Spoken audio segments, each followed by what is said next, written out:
اعوذ باللہ من الشیطان اللعین الرجیم بسم اللہ الرحمن الرحیم الحمد للہ الذی یخلق ولم یخلق ویرزق ولا یرزق ویطعم ولا یطعم ثم الصلاة والسلام على عبدك ونبيك وصفيك ورسولك وخيرتك من الخلق ابی القاسم محمد اللهم صل على محمد وآل محمد وعلى اہل بیتہ الطیبین الطاہرین المعصومین المظلومین سیما ابن عمہ علی علیہ السلام وهو النبأ العظیم والصراط المستقیم والقرآن الکریم وهو الصدیق الاکبر والفاروق الاعظم وحبل اللہ المتین وامام المسلمین ووصی رسول رب العالمین واللعنۃ الدائمۃ علی اعدائهم اجمعین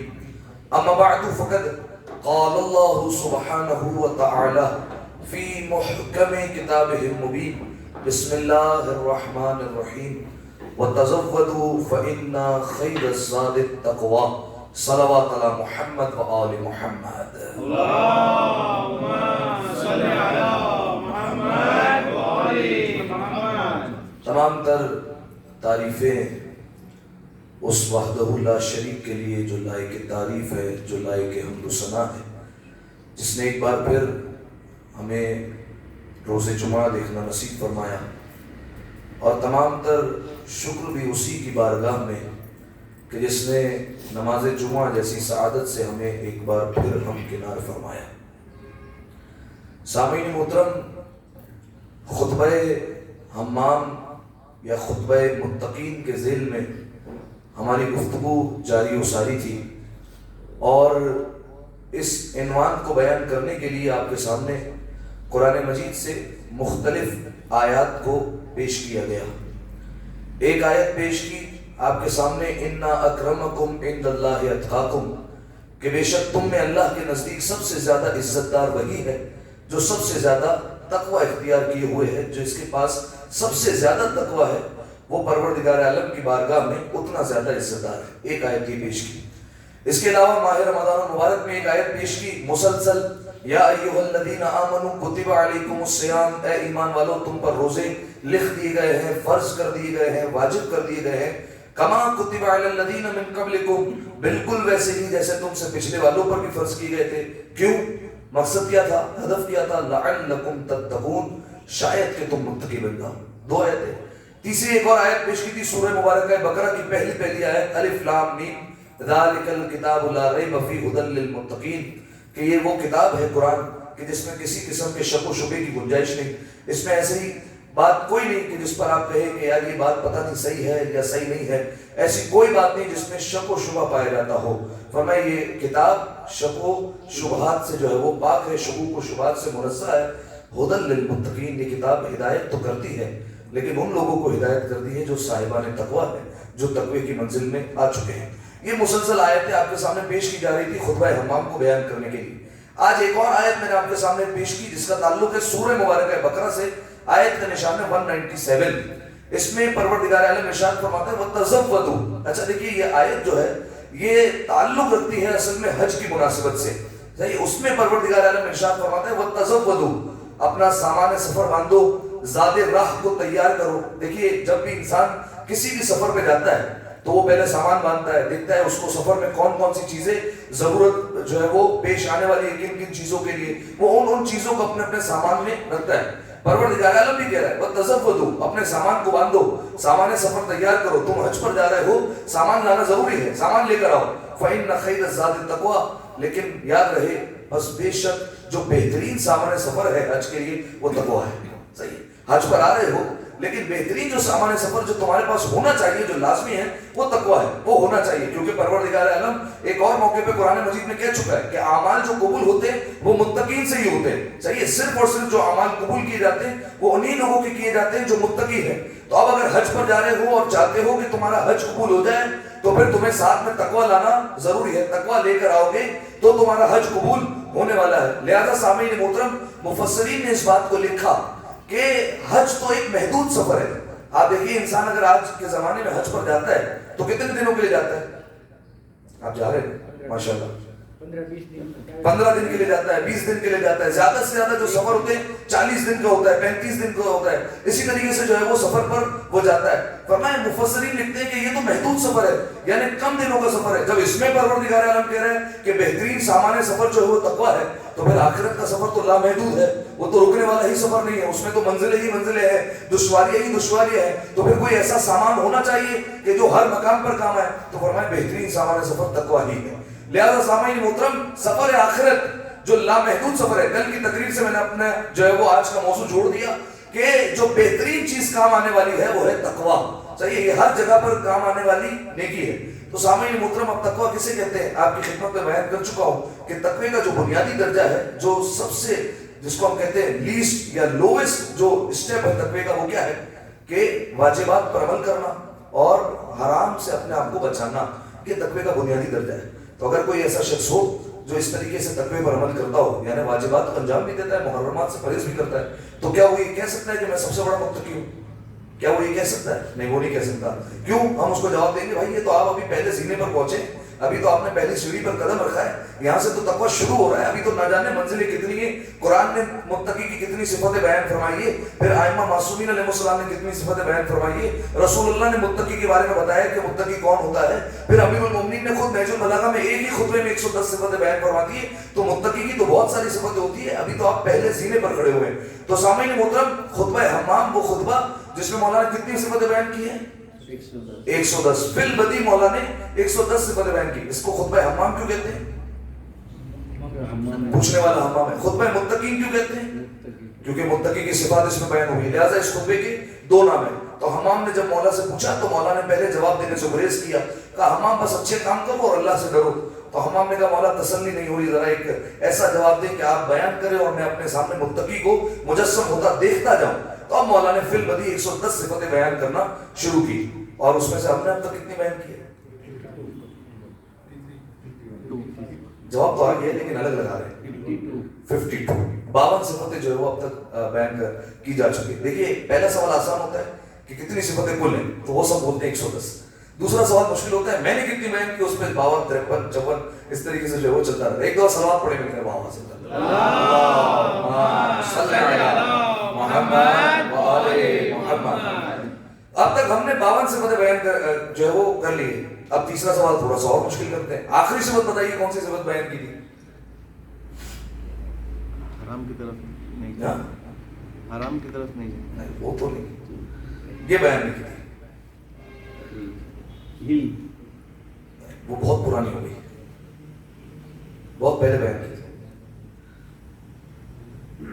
اچھا جو آخری صفت بیان کی تھی یاد ہے بھائی کسی کو؟ وہ 2-3 پہلے صفتیں تھی, آخری صفت بھی تھی. پچھلے جو میں صرف ایک صفت بیان ہو سکی تھی, اسی پر ہماری پوری بات ہوئی تھی اور بات ختم ہو گئی تھی. فرمایا تھا وَكَسْبًا فِي الْحَلَالِ, فرمایا کہ جو متقی ہوتا ہے ہمیشہ حلال کماتا ہے, اس کی ہمیشہ نظر جو ہوتی ہے نا وہ رزق حلال پر ہوتی ہے. حرام کی طرف تو جو ہے وہ جانا دور کی بات, دیکھتا بھی نہیں ہے, حرام کی طرف جاتا بھی نہیں ہے. اور میں نے پھر بیان کیا تھا آپ کے سامنے کہ متقی حرام کیا صرف جس چیز کے بارے میں شبہ ہونا کہ یہ پتہ نہیں حلال ہے یا حرام ہے اس طرف بھی نہیں جاتا. یہ ایک اور متقی کا جو ہے وہ اسٹیپ بڑھ جاتا ہے کہ جب اس چیز کی طرف بھی جو ہے وہ نہ جائے جس کے بارے میں شبہ ہوتا ہے. اور پھر آپ کے سامنے بیان کیا تھا کہ روایت کے جملے کہ پیغمبر اکرم نے فرمایا کہ عبادت کے 70 اجزاء ہیں اور اس میں سب سے افضل جو جز ہے وہ حلال رزق کمانا ہے. اور پھر روایت بیان کی تھی ایک شخص کو رسول اللہ نے اپنے سینے سے لگایا تھا اور کہا تھا کہ یہ اپنے خانوادے کے لیے حلال رزق کما کرا رہا ہے. اچھا دیکھیے کمال کی بات یہ, رسول اللہ نے یہ نہیں کہا کہ نماز افضل ہے, یہ نہیں کہا کہ روزہ ہے, یہ نہیں کہا حج ہے, ٹھیک ہے یہ افضل عبادتیں ہیں, اس کا بہت زیادہ ثواب ہے, لیکن فرمایا سب سے افضل جو جز ہے وہ حلال رزق کمانا ہے. کیوں؟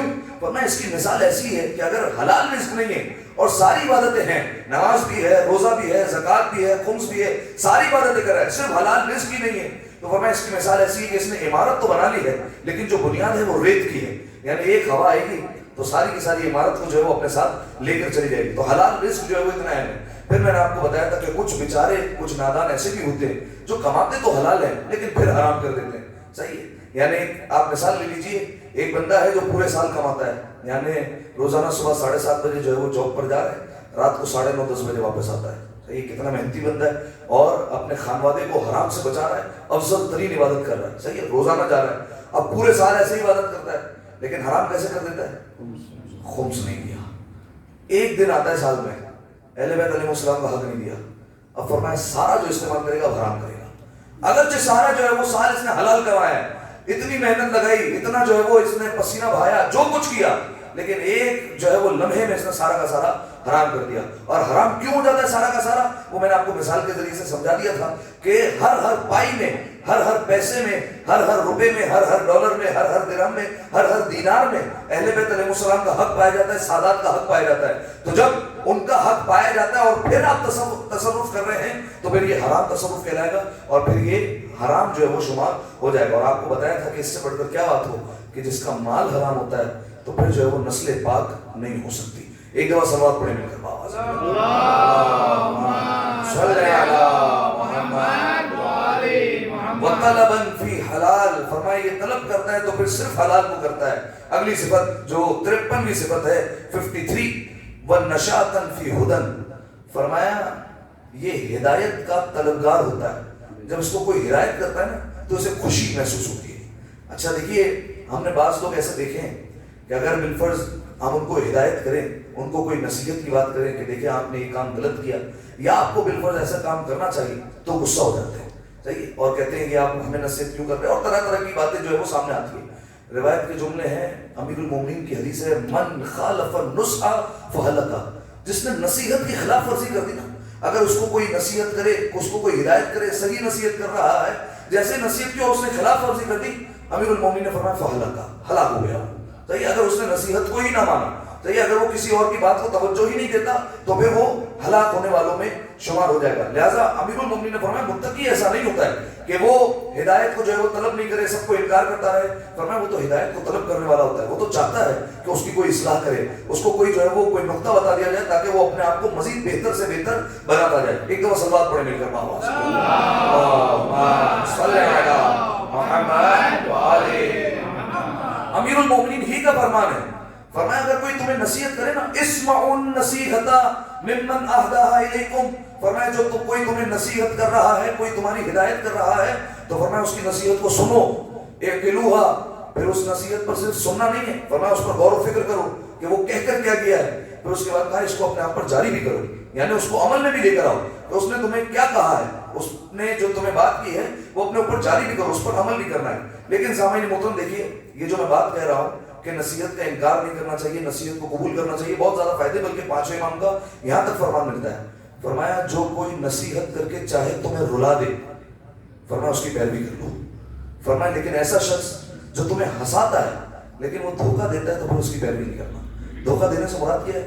دھوکہ دینے سے مراد یہ یعنی وہ اپنی فضولیات میں اور جو ہے وہ دوسری چیزوں میں لگا رہتا ہے, لیکن آپ کے کام کی بات نہیں کرتا, آپ کو سدھارنے کی بات نہیں کرتا, گویا وہ آپ کو دھوکہ دے رہا ہے. فرمایا اس کی پیروی نہیں کرنا. لیکن ایک ایسا شخص ہے جو نصیحتیں کرتا ہے, بار بار آپ کو ٹوکتا رہتا ہے, بار جو ہے آپ کو کوئی نہ کوئی بات بتاتا رہتا ہے, آپ کو رلا دیتا ہے گویا کہ, فرمایا اس کی پیروی کر لینا. 5 امام کا فرمان ہے. تو اب آپ سوچئے کہ میں جو بیان کر رہا ہوں کہ نصیحت کو قبول کرنا چاہیے, نصیحت کا انکار نہیں کرنا چاہیے, لیکن ہمیشہ ایک بات یاد رکھیے گا, نصیحت کرنا بہت اچھی بات ہے, لیکن نصیحت کرنے کا ایک طریقہ کار ہوتا ہے. صحیح, آپ کی زندگی میں کئی مواقع آئیں گے کہ آپ کو دوسرے کو نصیحت کرنے کا موقع ملے گا, لیکن اس کو نصیحت کرنے کا ایک طریقہ ہوتا ہے. بچوں کو نصیحت کرنے کا طریقہ الگ ہے. بعض ماں باپ ایسے ہوتے ہیں بچوں کو سب کے سامنے ڈانٹ دیتے ہیں, صحیح, تم نے کیا کر دیا.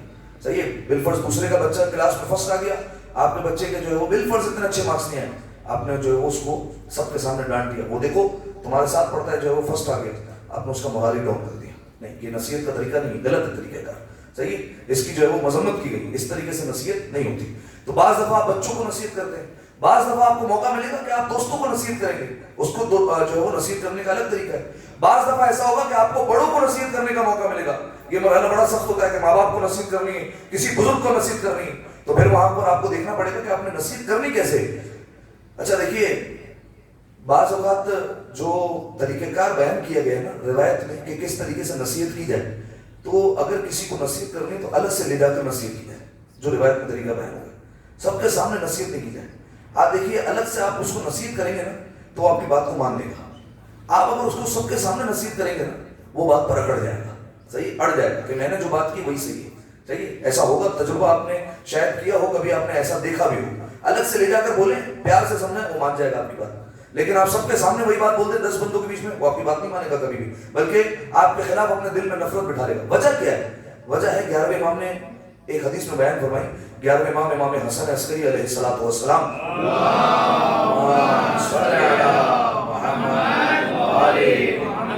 وجہ بیان فرمائی مولا نے، فرمایا من وعظ اخا، فرمایا جس نے اپنے مومن بھائی کو نصیحت کی سرن، چھپ کر، یعنی ایک طرف لے گیا، الگ سے جا کر اسے نصیحت کر دی، سمجھا دیا، تو فرمایا فقط زانہ، فرمایا یہ اس نے اسے زینت بخشی ہے۔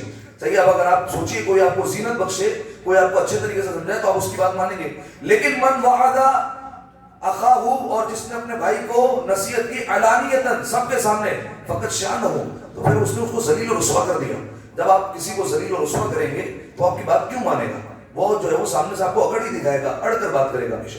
لہٰذا سامعین محترم، نصیحت کی جائے تو اس کا ایک طریقہ کار ہوتا ہے۔ بعض اوقات انسان کو بڑا جوش آ جاتا ہے، یہ چیز ہمیں آتی ہے، ہم اس کو سمجھائیں گے جا کر، لیکن 10 بندوں کے 20 بندوں کے بیچ میں جا کر سمجھایا جاتا ہے، نہیں بھائی یہ طریقہ کار غلط ہے، اگر سمجھانا ہے تو الگ سے لے جا کر سمجھائیں تاکہ آپ کی بات کا اثر بھی ہو۔ ایک دو صلوات پڑھیں مل کر آواز، اللہم صل علی محمد و آل محمد۔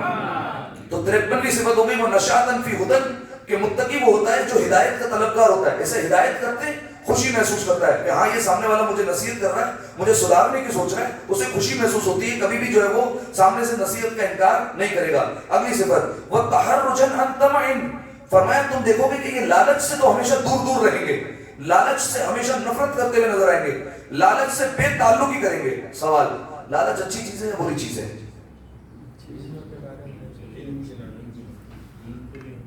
ہاں، جیسے صفت یاد تھی کہ متقی علم کا لالچی ہوتا ہے، وہ کہہ رہا اچھی ہوگی، تو بری نہیں ہوتی لالچ؟ جزاک اللہ، ڈیپینڈ کرتا ہے، ہر چیز کے حساب سے لالچ بدل جاتی ہے۔ اگر یہی لالچ آخرت کی فکر کے بارے میں بہت اچھی چیز ہے، ایک شخص واجبات کی فکر میں کہ یار یہ بھی کام کر لوں، وہ بھی نیکی کر لوں، اس طریقے سے بھی کر لوں، بہت اچھی لالچ ہے۔ علم کا لالچی ہے، بہت اچھی چیز ہو جائے گی۔ دوسروں کی مدد کرنے کے بارے میں لالچ رکھتا ہے کہ یار مومن بھائیوں کی مدد ہونی چاہیے، بہت اچھی لالچ ہے۔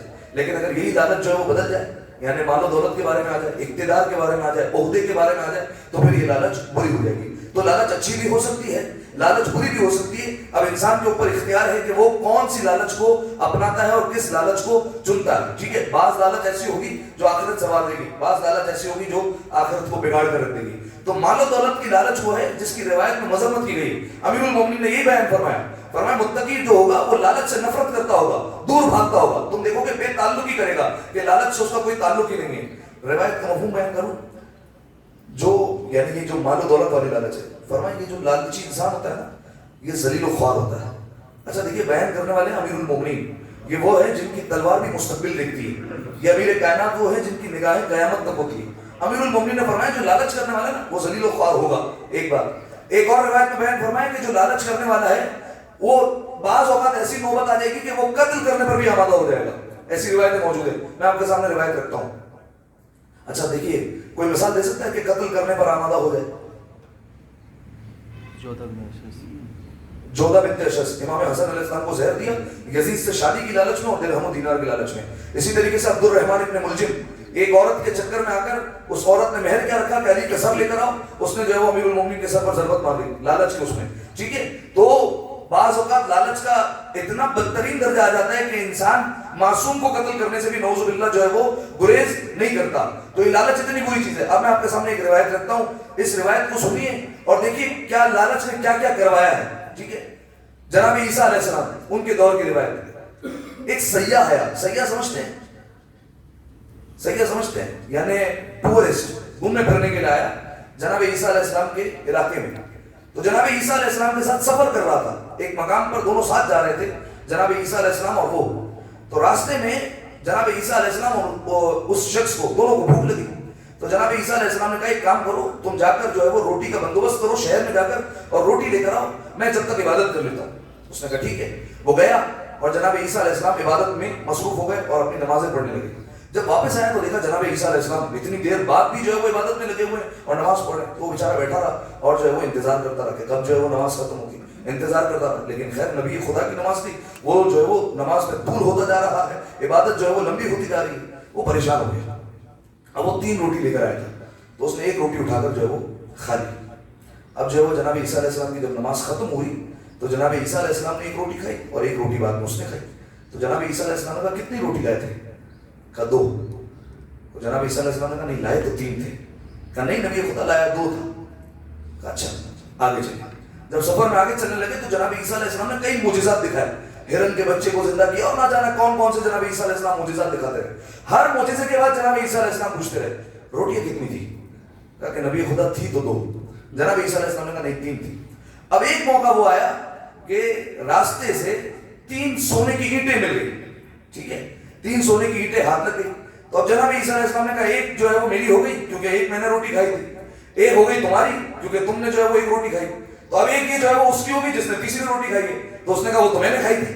اب جیسے ہی جو ہے وہ سامنے سے بولا تو جناب عیسیٰ علیہ السلام نے کہا کب سے کہہ رہا تھا تب مان نہیں رہا تھا. اب سونے کی اینٹ کی لالچ دل میں پیدا ہوئی تو فوراً جو ہے وہ تم نے سچ بول دیا. تو جناب عیسیٰ علیہ السلام نے اپنی سونے کی اینٹ دی اور دونوں سونے کی اینٹ جو اس نے لے لی تھی وہ تینوں کی تینوں اس کے پاس رکھی اور کہا تیرے اور میرے راستے الگ الگ ہو گئے.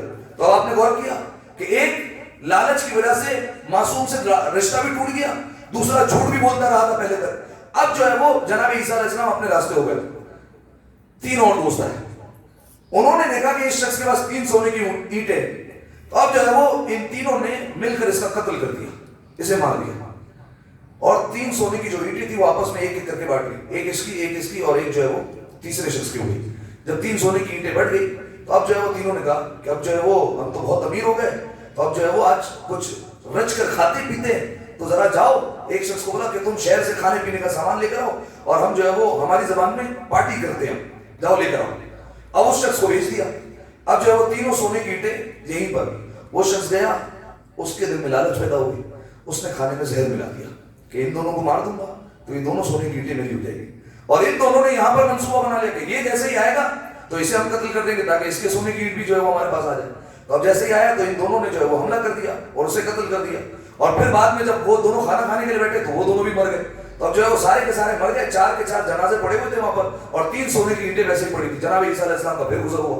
جناب عیسیٰ علیہ السلام نے کہا دنیا ایسا ہی سلوک کرتی ہے، لالچ کا یہی انجام ہوتا ہے. 3 اینٹیں ہیں، 4 جنازے ہو گئے. ایک دفعہ صلوات پڑھی میں آواز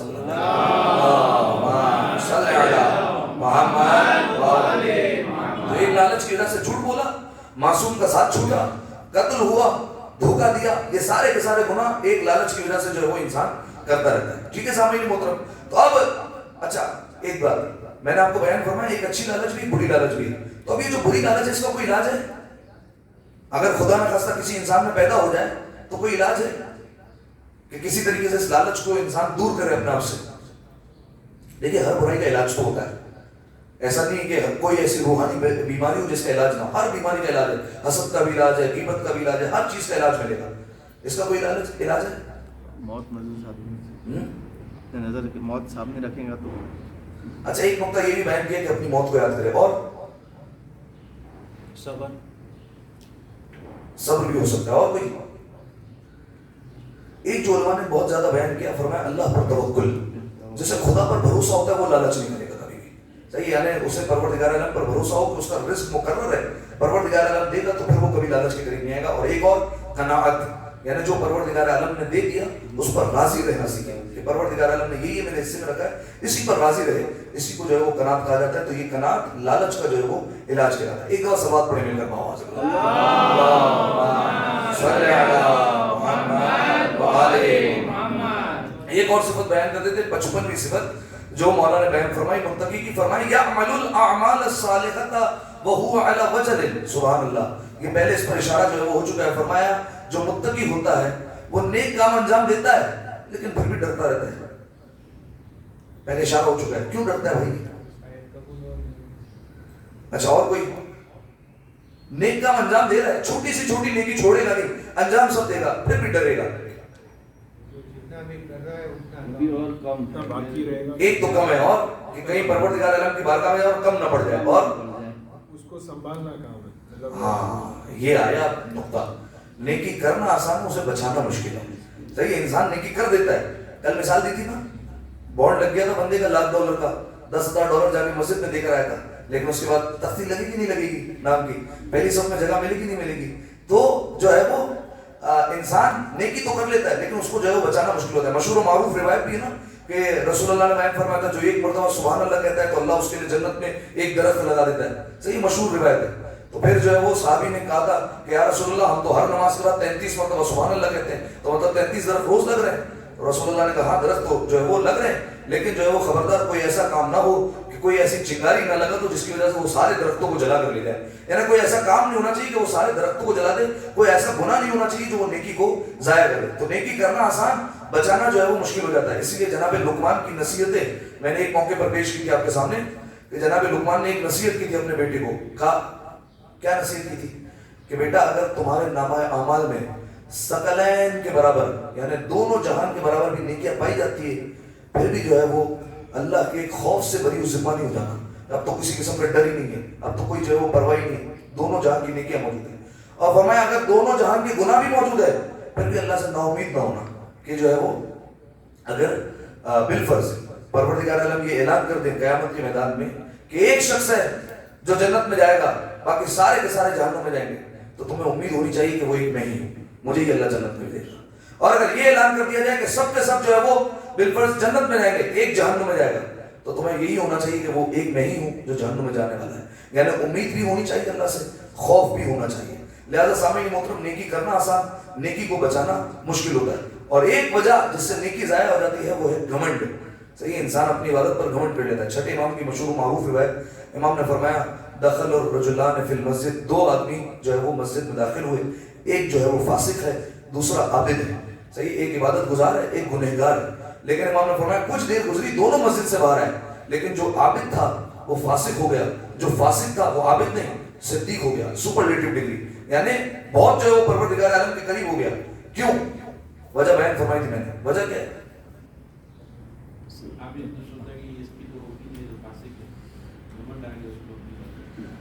فاسق جو ہے وہ پوری عبادت میں یہی کہتا رہا کہ یا اللہ گنہگار کو قبول کر لے. صحیح ہے, اور وہ شرمندہ تھا تو وہ صدیق بن گیا. اور جو عابد تھا وہ آس پاس دیکھتا رہا میرے جیسا تو کوئی عبادت گزار ہے ہی نہیں, تو اس کی عبادت میں گھمنڈ پایا جاتا تھا. تو جو عابد تھا وہ فاسق ہو گیا اور جو فاسق تھا وہ صدیق بن گیا. دعا ہے پروردگار عالم سے کہ پروردگار ہمیں ان صفات کو اپنانے کی توفیق عطا فرمائے. ایک دو مل کر بآواز بلند صلوات پڑھ دیں. اللهم صل علی محمد و آل محمد. تو تین صفات آج کیا کیا بیان ہو گئی؟ 53ویں 54ویں 55ویں کون کون سی بیان ہوئی؟ اگلے ہفتے تو مجھے یاد ہی نہیں رہی. ایسا ضروری ہے بھائی. ارے ایک تو وصیت کرنا, وصیت کرے, ارے نصیحت نہیں, ہاں ہدایت کا طلبگار, ہدایت کو قبول کرتا ہے. ہدایت اگر کوئی کرے تو انکار نہیں کرے گا. اور 54ویں صفت بابا سیٹ تم آ گئے تھے. 54ویں صفت ہاں لالچ جو ہے وہ نہیں کرے گا. اور 55ویں صفت جو ابھی بھی بیان کی گھمنڈ نہیں تھا, تکبر بھی نہیں تھی. عمل صالح کرے گا تو بھی ڈرے گا. ایک دو صلوات پڑھیں گے.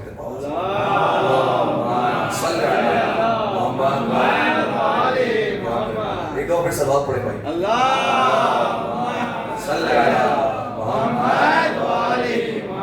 اگلے ہفتے پوچھوں گا, بتا رہا ہوں اس لیے. اعوذ باللہ من الشیطان اللعین الرجیم. بسم اللہ الرحمن الرحیم. والعصر ان الانسان لفی خسر الا الذین آمنوا وعملوا الصالحات وتواصوا بالحق وتواصوا بالصبر. مل کر 3 دفعہ بآواز بلند صلوات پڑھ رہے ہیں. اللهم صل علی محمد وآل محمد.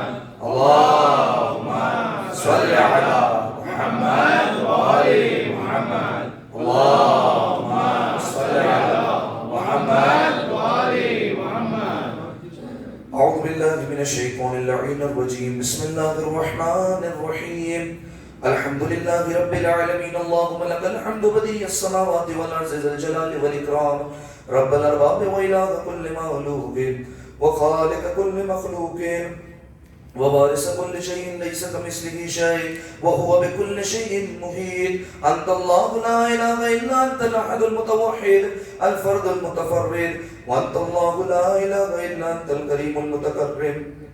العظيم والصلاة والسلام على محمد النبي الرحمة سيد المرسلين وعلي بن أبي طالب سيد الوصيين وفاطمة الزهراء سيدة النساء العالمين وحسن المجتبى حجة الله على الخلق أجمعين والحسين الشهيد المظلوم وارث أمير المؤمنين وعلي بن الحسين زين العابدين ومحمد بن علي باقر علم الأولين والآخرين وجعفر بن محمد الصادق الصديق والمقتدي بأبائه الصالحين وموسى بن جعفر الكاظم من أولاد النبيين وعلي بن موسى الرضا من إدرة بررة المتقين ومحمد بن علي الجواد ولي المؤمنين وعلي بن محمد السراج المنير إمام الخاشعين والحسن بن علي سيد الأوصياء المنتجبين والخلف القائم المهدي المنتظر الحجة بعد آبائه على خلقك المعدي النبي ووارث علم المعاصيين من الوصيين الذي ببقائه بقية الدنيا